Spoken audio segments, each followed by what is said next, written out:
Hey there, guys. I've had a few days off because I've just been getting smashed beyond oblivion with big expenses. Been not through nightmare experiences, having to fix up horrendous shit. Boo-hoo, so what? I've only got so much time, so I just want to blast some shit out there. There's been in no apparent order. Let me just paint a picture, and it's going to come out in all sorts of different directions, and I'm probably going to run out of time. Like, you know, we're hitting 30 seconds already. Okay, so we've got a gambling thing going on right now. You got these superstars promoting gambling.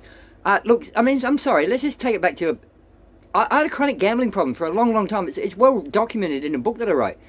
I've just I made a statement in this book where I basically said some things are created in this life that are too addictive to exist.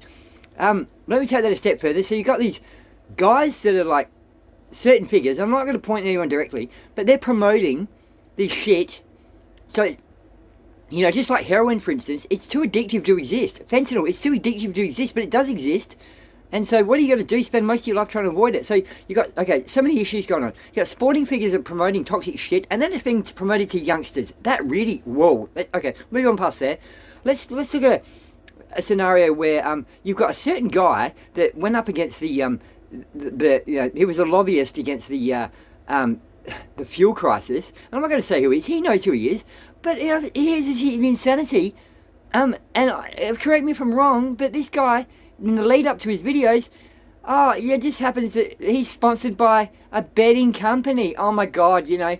Alright, let's look at another idea. Let's look at about a guy that's at the supermarket. Let's say he fills a basket full of food, walks out through the supermarket doors. That's called stealing. That's called stealing. So he gets bombarded, and don't get me wrong, I'm not condoning it, but what I'm showing a comparison.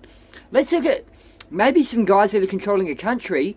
Now, okay, let's just say, for instance, that they're actually got a pretty important role, and so let's say they've actually screwed that role completely. Well, that just goes beyond comprehension, and they get paid per year by us as the taxpayers, so they get paid to destroy the country, and then, like, in the midst of that, so they fail completely. If you're in a job and you're not doing your job, you get sacked.